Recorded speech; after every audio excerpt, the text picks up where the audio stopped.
Bismillahirrahmanirrahim. Assalamu alaikum and a very warm welcome to World This Morning. I'm your host Hajra, Satti, and it's a fine Monday morning in Islamabad. In the mornings we do feel certain sort of a chill that is transcending on the Islamabad, but I don't know, for some reasons the noons or the days are extremely moderate but not very cold, and it's almost the start of the November and we are not feeling the effects of the very moderate temperature that Islamabad used to have, but we will unfold this conversation regarding these climatic changes. But first, there's a very interesting story, and that is about how there was a grand festival that was held in the UAE. So the latest edition of the Sheikh Zayed festival kicked off in Abu Dhabi with a spectacular display of the fireworks, drone shows and the parades. Oh wow, more than 6,000 international cultural events and 1,000 major public performances featured in the festival that will run till the February 28, 2025. A large number of the visitors attending the opening event, which included the opening parade,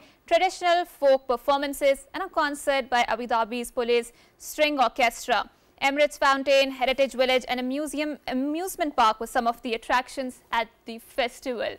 And surely these are the festivals that attract a lot of public activity, and it's very amazing to see how they unfold. But now, before unfolding the conversation, we are very glad that we have an interesting package and we want to take a look, and that relates to the wildlife sanctuary and how we can better cohabitate with the other species that are also living in a part of the planet that we call Earth. So let's go and have a look at the package. Told us about the animals that are being cared for at the sanctuary. She showed us the bird aviary, where about 11 rescued birds are being cared for. The sanctuary also has a bear enclosure housing 11 Asian black bears. These bears were rescued from brutal conditions and severe abuse, but now under much needed care they are thriving. हमारे पास 11 Asian black moon bears हैं. They all are rescued. कुछ jugglers से और कुछ dog beating के लिए इस्तेमाल होते हैं. और जो डॉग बीटिंग के लिए इस्तेमाल होते हैं उनकी हालत बहुत नासाज़ है. अभी वो अंडर क्वारंटीन है, लेकिन माशाल्लाह रिकवर कर चुके हैं. The sanctuary is also caring for 2 rescued leopard cubs after their mother was tragically killed by poachers. The cubs were severely malnourished when they were rescued, but thanks to the care provided by the caretakers, they are healthy. In fact, the leopard cubs have grown much attached to their handlers. जब हमारे पास आए थे, दोनों cups को mail nutrition थी, बहुत डरे हुए थे. I spent 15 days in a cage.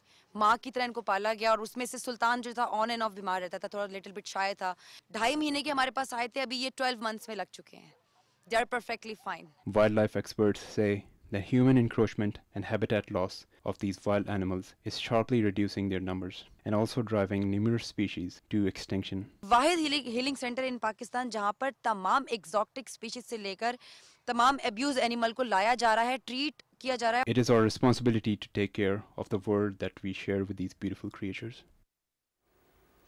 Right, and this is the message that we want our audiences to take, that it is our responsibility, being the human beings and being the stewards or the custodian of this planet, that we need to cohabitate with these species and make sure they are not abused. So in order to unfold the conversation on the biodiversity, how human activity rather, I would like to say, is impacting the flora and the fauna, and which is an essential aspect of the ecosystem, I'm glad that I'm being joined by someone who has been a very fierce advocate of the climate change. She has been working in this field for quite some time. She has been writing. He has a very influential career when it comes to the climate change, and now she has joined the Islamabad the Wildlife Management Board as a chairperson to look after the species, the flora and the fauna of Islamabad. I'm very glad that I've been joined by Rina, Saeed Khan. Assalamu alaikum, Ms. Rina, and thank you so much for joining us. Thank you for inviting me. So, Ms. Rina, growing up in Islamabad, I've known that it has a very vibrant culture of the flora and the fauna. But, you know, it's not anymore, right? We used to see so many ladybirds, the juggnus, the fireflies. It's not a feature of an urban landscape anymore, right? Where did our human activity go wrong to land at such a place? Well, the short answer is that too many people. Islamabad has grown, the population, as you can see, there are more and more sectors coming up. We're eating up agricultural land, and unfortunately we're pushing up towards the Margala Hills, which is a designated national park. And usme aap agar yaad rakhenge to it's also Shakarpariyan, which is almost, you know, degraded beyond any redemption now, and then Rao Lake as well, and there's a whole whole colony, you know, Bani Gala jo hum kehte hain, right around Rao Alisher. So those were actually all parts of the national park that was designated in 1980, Margala Hills National Park. So now our efforts, our concentration as Islamabad Wildlife Management Board, and we are the legal custodians, managers of the Margala Hills National Park, are all our focus is on the mountains now, jo reh gaye hain, jo Islamabad ke samne. So all these sectors, F6, F7, F8, F9, F10, all the way to E11, the mountain behind it, the Margala Hills, and it's about 17,000 hectares. It's a large, it's a narrow but large park, and it's full of wildlife. And so we have about 40 staff, and we are patrolling. We are constantly getting it. We work with the villagers. There are 32 villages inside the national park for various reasons, you know, which is old history. Some of them were removed, some did not remove. They are living there right inside the park, and a lot of our staff come from those villages. So we know what's going on in the park, and we get reports, and luckily young people are very involved, lots of hikers, trekkers, because we have a big presence on social media. That was actually my job as a journalist, to really outreach karne ke liye, and a lot of young people, you know, we get messages every day on on our Facebook page, on Twitter, ye problem udhar ho raha hai, can you send your staff, this is, you know, so we get lots of feedback, which is great, because young people are our eyes and ears on the ground. So hopefully we are a small organization, we are growing, we will have more recruitment, we'll have more guards, we'll start patrolling even better. So but yes, I mean, it's a problem, and it's sad to see how much Islamabad has degraded, but we are not responsible for the city, we are only responsible for the national park. And we recently had a huge achievement. We went to the Supreme Court and we won the case against Monal and La Montana, the restaurants that were there. And why did we go there? Because we want to reclaim the park, because for future generations, because this encroachment, illegal occupying of the park cannot continue. So I said it's a start. People say, okay, you know, there's so many other problems, but yes, we had to start somewhere, and those were those restaurants were causing traffic jams. I mean, have you ever heard of a national park jisme traffic jams hoye? And they were constantly every weekend because of the traffic going up and down. Bahut zyada traffic jams the, animals could not cross the road, the pollution, the carbon emissions. And so I'm happy to say that the traffic has gone down by 50-60%, and raat ko bilkul sunsaan hai. It's like a national park again, you know, which and the animals can cross the road and they are happy, and the monkeys have come on the road, the wild boars are crossing the roads, even reports of leopards crossing. So this is our effort, because we were only created in 2015, it's only 2024, so we're only 9 years old. So we eventually aista, and we have the judiciary supporting us, now we have the government supporting us, and hopefully young people are supporting us. And I think there is a feeling now, and there's an understanding that we do not want Islamabad to become like Lahore. Aapne dekha hai, smog, you know, totally like Lahore ka bahut bura haal, and we do not want to end up a city of just cars and no greenery, and you know, I mean, and then what will happen? Our air pollution is already going up even in Islamabad. Then you go up to Peace Sohail and you look down, you can see there's a haze on the city. So it's already, ye na samjhe ki Islamabad bahut, there is an encroachment of the smog in the capital. But thank you so much for highlighting, Rina, and this is a very essential issue, and I would like to talk about, you know, how you're making local community, especially the people who are living there, there's you know, small villages or gathering people there, who can be custodians of the biodiversity at the Margala National Park, right? So for example, you do hear that, you know, how leopard has hunted their livestock, and that is why you know, they antagonize the existence of the leopard, and then they have a sound reason to do so, right? But how can you inculcate this sense that, you know, we have to cohabitat, and you know, it's important to have predators as well as, you know, I mean the animals who are green eaters, right? So how do you make them that? So luckily there's been no major human wildlife conflict jiski hum baat karte hain. I mean, there has been up north in Nathia Gully and places like that where leopards have attacked humans, and early in the morning, you know, because wo shikar karte hain us waqt, and then there have been people cutting trees or wood, and in the, you know, so that could be a problem. Luckily most of the villagers here in the national park, they already have jobs in Islamabad, and they're not going out itne zyada, wo jungle mein nahi jate lakdi dhoondne ke liye ya Allah na kare shikar karne. Yahan par shikar ko to humne completely khatam kar diya hai. Kabhi kabhi एक दो reports आ जाते हैं. So what we have 2 community liaison officers who work with IWMB, Islamabad Wildlife Management Board, और वो regularly communities में जाते हैं, उनके साथ links हैं.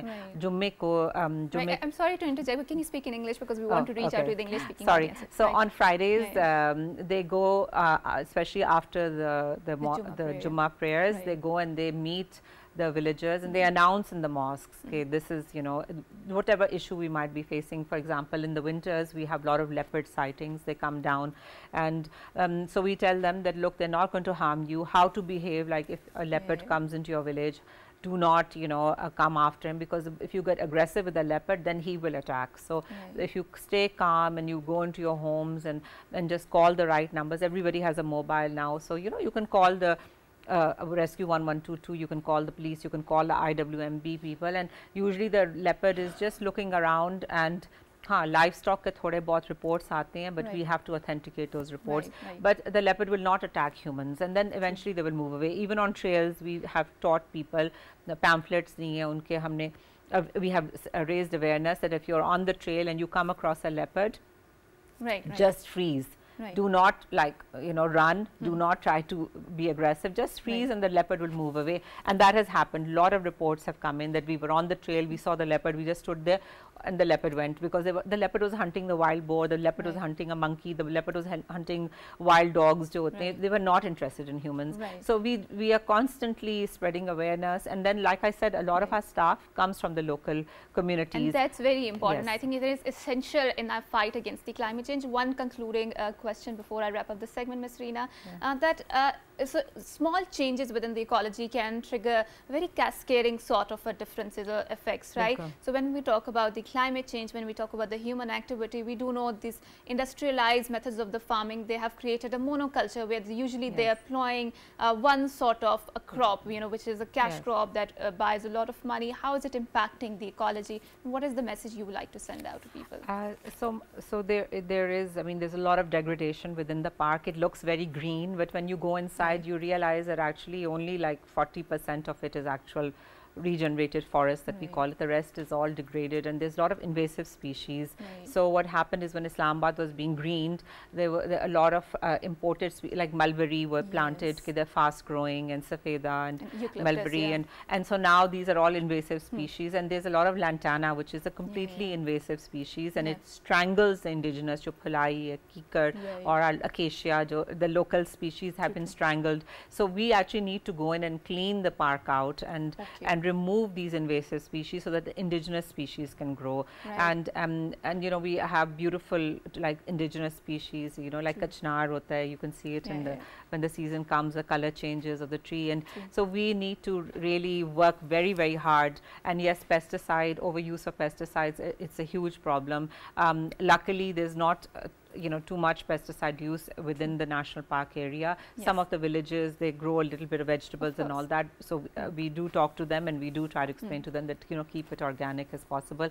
But it is a big problem all over Pakistan, overuse of pesticides, because it goes into your water, goes into the streams and all that, and it is a huge problem. Thank you so much. And one concluding thought that I want our audiences to take forward is that you know, we need to be mindful about our even agricultural practices, or how are we planting trees around. There's a lot of concept of afforestation, you know, foresting plants, but we need to make sure we are planting the indigenous species, not a very invasive species like Ms. Rina mentioned, and you know, how we are mindlessly planting eucalyptus, right? It was a disastrous decision back then, and now a lot of housing societies, they are going for the date trees or the palm trees, and which are not suitable for the local conditions in the first place. They might look very beautiful, but they're not serving any purpose. So we need to make sure that we make the mindful choices, and especially when the climate change has impacted such you know, badly our ecology and our entire ecosystem. So we need to take some short break, and after we come back, we will have an interesting discussion. But before we go, we would like to thank Ms. Rina. Thank you so much for coming on our show and for having this wonderful cross-pollination of the ideas centered around the biodiversity and how we need to adapt to these changes. And with that, we're going on a short break. After we come back, we have an interesting discussion lined up. Don't go anywhere. Good morning. Thanks.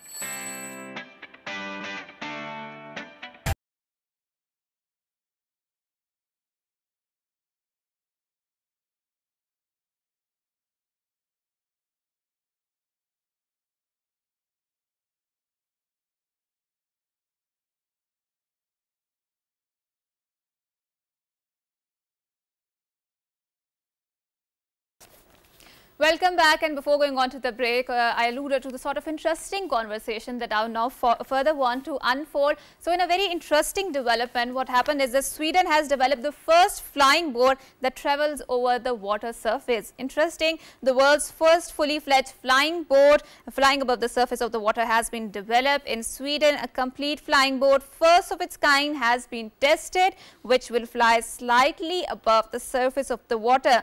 The report stated the ferry service is being started in Sweden from October, and the flying boat has the capacity of 30 people, while the company that makes the electric ferry claims that it uses 80% less energy than normal boats.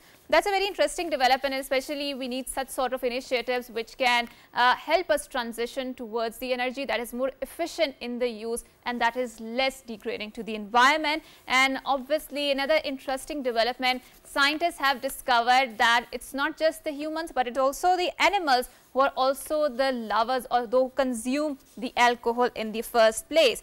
So in a very interesting development, scientists has discovered a new study which has found that alcohol consumption is not restricted to humans alone. Many animals are indulging in it in the wild as well. A team of the researchers from the University of Exeter, UK, has found animals consuming ethanol, a kind of alcohol that forms from naturally fermented fruits, sap and nectar. Among them are chimpanzees, spider monkeys, fruit fly, and the range of other species in the wild that consume ethanol, but all for different reasons. Whether these species get intoxicated, that remains a mystery, and I think scientists will further unfold this conversation, unfold this mystery. But when we talk about how we need to be more adaptive towards the climatic condition, I think we're also not immune to how we design our architecture in the first place. And I am very passionate about owning our own history, our own culture, our own indigenous knowledge, knowledge production, the local wisdom that comes within so much centuries of the embedded tradition that we need to unfold.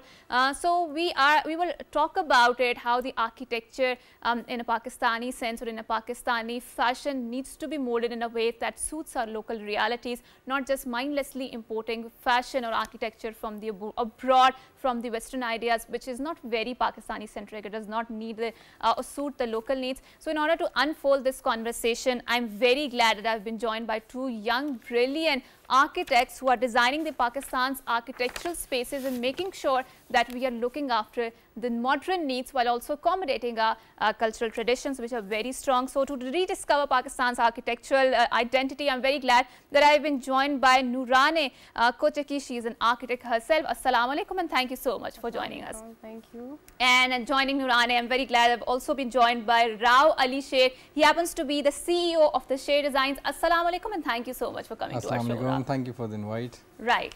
So to unfold this conversation, please tell us about Pakistan's architectural identity and how there's a dire need to decolonize our mindsets, and discard those practices that we are mindlessly adopting from the mess. Go ahead, Nooraneh, please. I think when we start talking about architecture, first of all, architecture it's defined by functionality, it's right. defined by comfort, it's defined by aesthetic.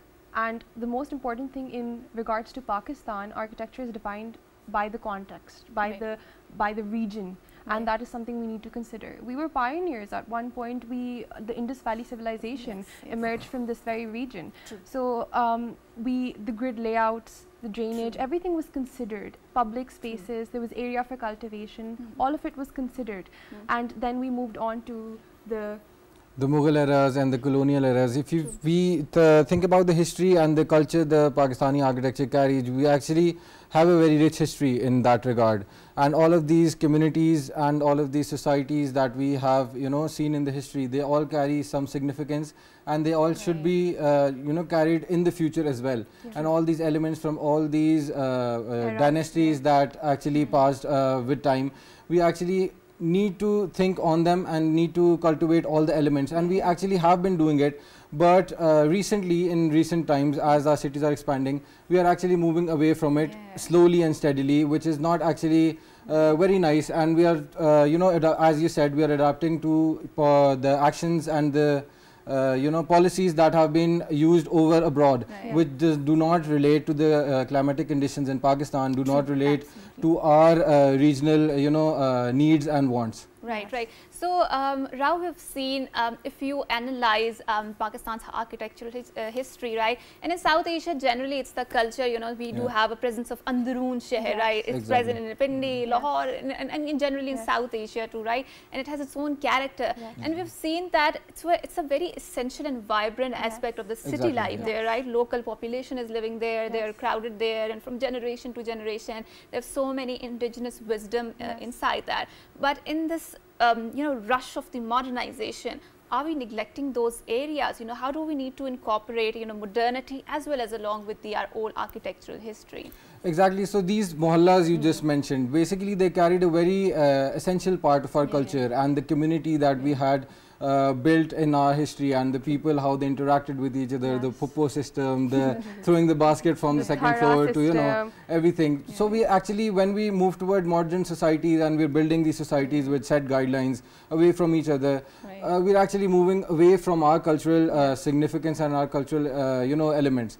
So that actually, you are actually right that we are moving away from it. One of the most important key, you know, in spatial planning, you can look at the verandas and the courtyard systems that we actually used to have. We're actually moving away from it. And not only it had a cultural aspect in the house, but it also held a very important sustainable aspect as well.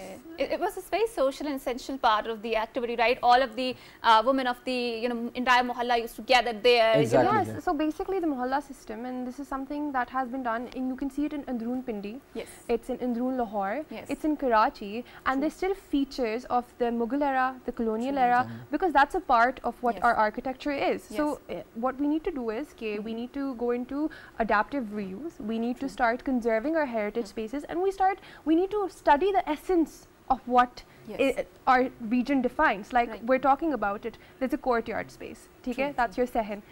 Then the way houses, they've got apartment buildings, not even apartment buildings, they're ground plus 3 buildings, you know, you're accessing them through staircases, and it opens up to that courtyard spaces. So women are cooking, women are doing their work, and their kids are playing there, so there are eyes on the street, there's eyes on the sehen, and then men are on the streets outwards, and they're small stalls. And then there's rooftop systems where they all connect, and women go there to interact. And that courtyard acts as a place for funerals. It acts as a place for events. That essence is losing itself. But in places like G9, G6, there are these apartments that have been designed. And if you go and visit those places, they're still intact. Why? Because it was designed according to the region. It's still being utilized. So that's something that we need to implement in our planning. Right. And now let's redirect our discussion towards the colors, the color palettes that we use in a modern architecture, right? I do feel that there is a barrage of the, you know, of the color system that is the palette that is very neutral. It's very, you know, the shades of whites and I'm forgetting the pastel colors, right? And we in Pakistan, we have a very celebratory culture, right? There are lots of influxes of culture. We have very colorful sort of, it's a very rich tradition, and the tapestry of different cultures merging together, defining our identity. Do you think, you know, as an architecture, when you're advising, you know, how do you tell your clients, you know, which color palette to choose from? Because a lot of people now, I think modern thinking is, you know, reverting towards these monochromes or, you know, whites and all of these shades. Do you think that is essentially very Pakistani color system or color palette? So basically, with regards to clients, you obviously have to pitch in your ideas somewhat, somehow. Some clients do actually go for it, some don't. But what you said is actually true. If you look at Lahore now, Lahore is still intact with those colors. Even Lahori architecture still has those colors somewhat, somehow.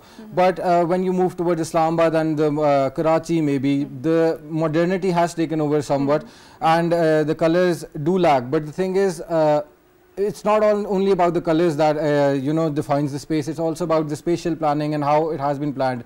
So if you look at all of that combined, we actually are moving towards you know, away from the cultural identity. If you look at the Mughal art and the Badshahi Mosque and these gardens, the intricate artwork, the craftsmanship they used to carry, it's not here anymore. Even if you, to be honest, if you demand from a labor that make that flower somewhere, that pottery, it does lag, the craftsmanship does lag.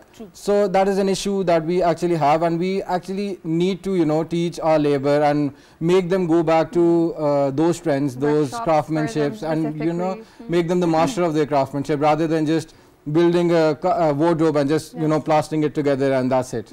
Adding to Alisher's point, I think because we're moving towards the modern take, and around the world a new trend has emerged, it's global minimalism.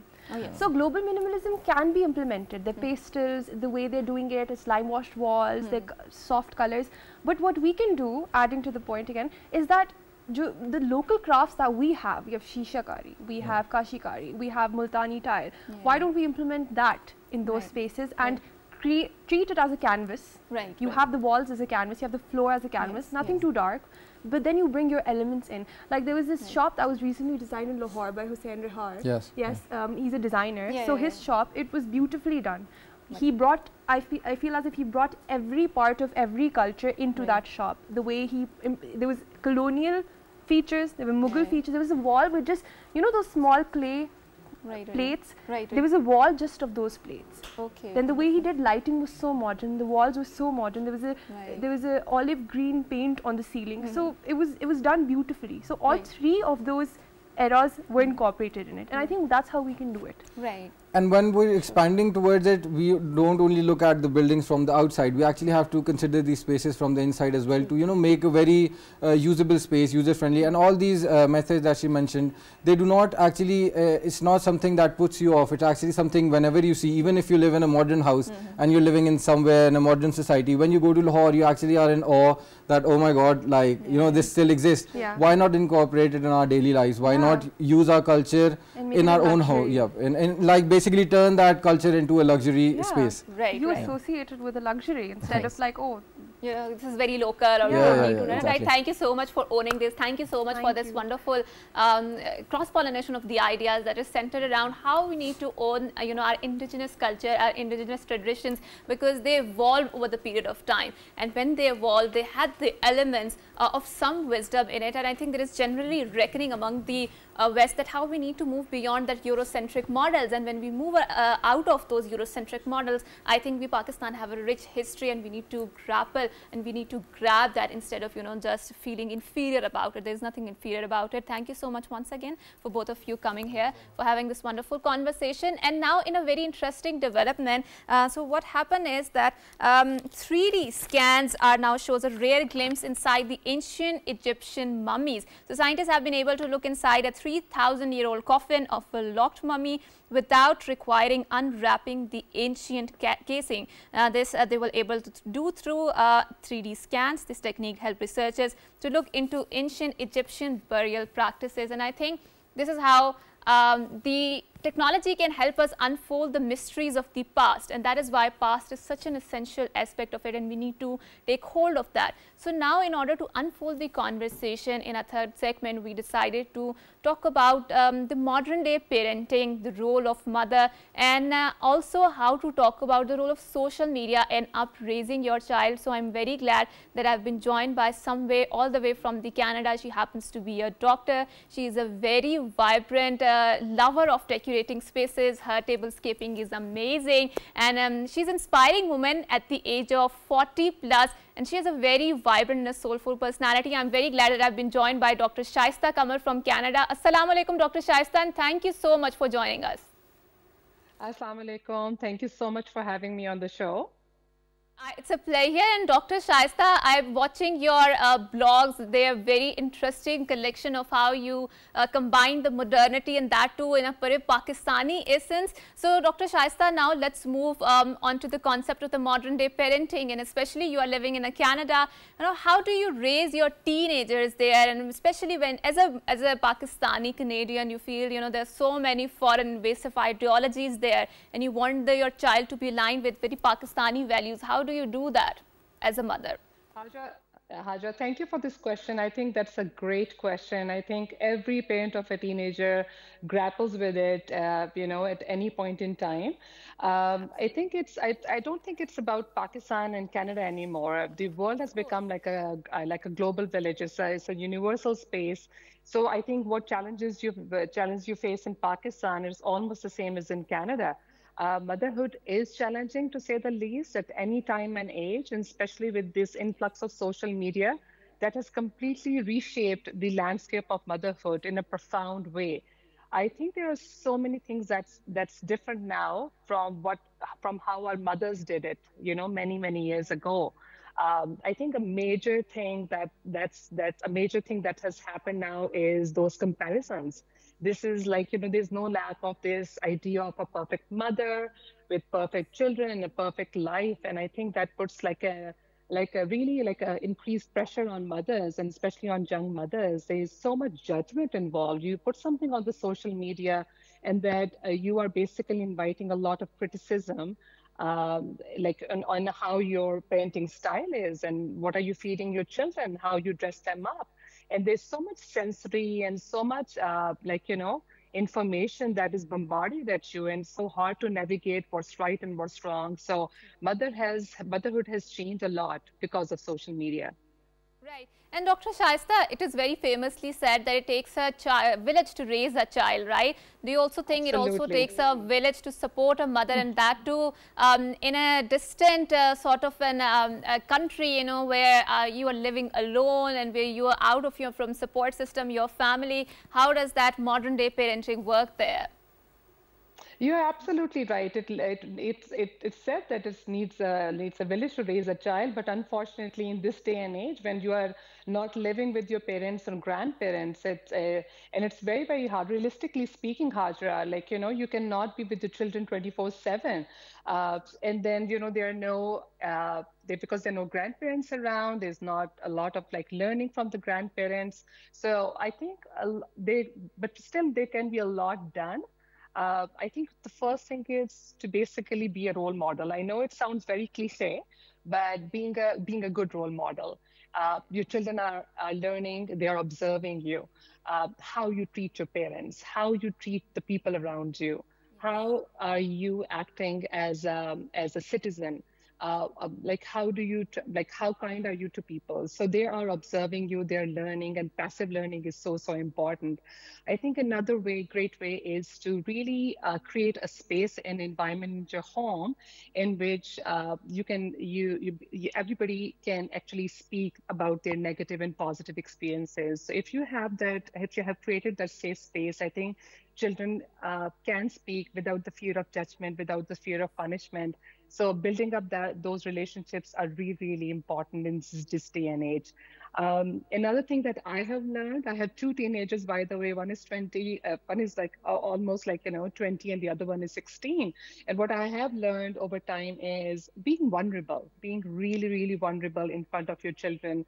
Nobody's perfect. Whatever is human. So I would say that sharing your own life experiences, what kind of mistakes you made as a child and as a teenager, and telling them about those experiences so they could see you as somebody who can make a mistake, and you learn from those mistakes. So I think it's not about making a mistake, it's what you learn from it and from the consequences. Right. So, Dr. Shaista, you have a very amazing life journey, I would say, because you're a doctor by profession, and I'm pretty sure when you moved to Canada, and especially when you entered this very brilliant but at the same time very challenging phase of the motherhood, your entire life started revolving around your kids, right? And especially since you were a doctor, so you had a different identity, then there's a loss of that identity, and the entire motherhood identity takes over. How do you navigate between different phases of motherhood and make sure that the essential essence of you remains there, right? How do you navigate that different phases of that? Because a lot of young mothers that I talk to, they feel so, I don't know how to, for the lack of a better word for say, but they feel so complex as how to navigate that, because they had a different life after the motherhood, the entire life changed. So the loss of identity, then a new identity taking shape. How do you grapple with that? Hajra, this is such a beautiful question. Thank you so much for asking that. I think I can speak for majority of the women in Pakistan when I say that, as young girls growing up, we identify ourselves as daughters, as sisters.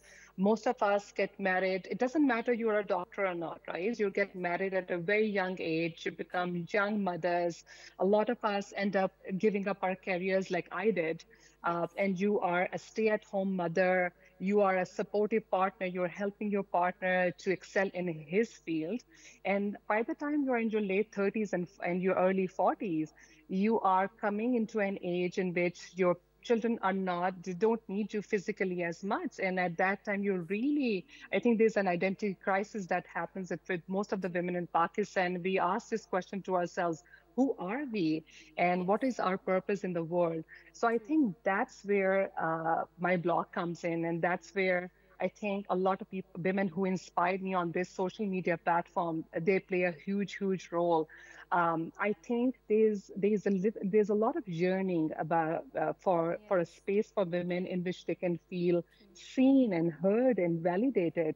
And I feel like, you need to see a reflection of yourself in a woman on social media who you think, like, okay, if this woman can start her life at the age of 40 and really overcome that adversity, and be able to work hard and follow her dreams, that maybe I can do that too.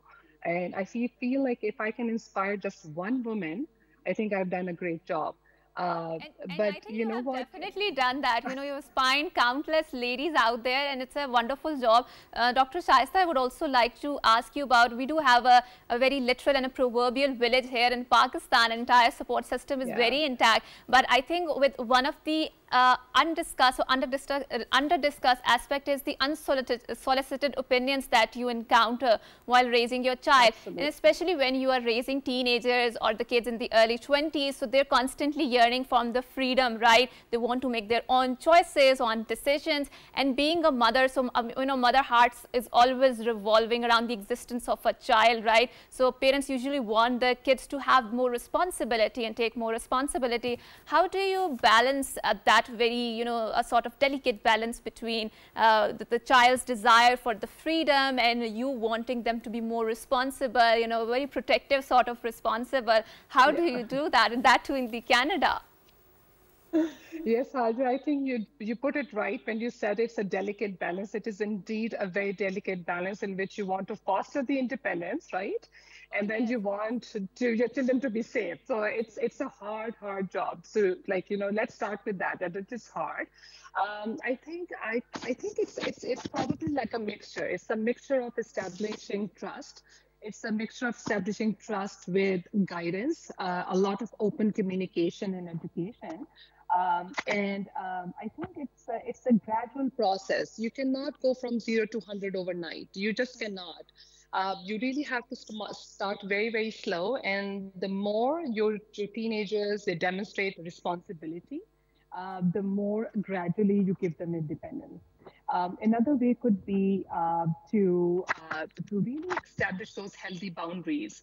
Some things are black and white. You have to tell them that's black and white. And a lot of times you take a step back and you give them the independence to explore.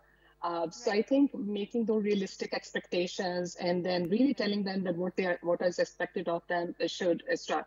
Again, I go back to the same point. You have to have that environment created really from the childhood in which your children can come home and to share everything with you, whether it's positive or negative, without any fear of judgment and punishment. The more you create that safe space, the more it is easy for you to, help them navigate this at this age. Right. Thank you so much, Dr. Shaista, for so wonderfully utilizing the online spaces that you have. And we really don't see that much positive utilitarian purposes of the online spaces. Most of the time, we do see the content that is very degraded, where you're helping to fill in that gap. Thank you so much once again. And now we are going to celebrate the birthday of the 3-year-old, a younger one. His name is Jigre Muhammad. Happy birthday to you, Jigre Muhammad. And happy birthday to you. And we pray and wish that you become a productive citizen, that you become a source of blessing for your parents and a source of blessing for the entire society. Once again, happy birthday to you, and may you have many more.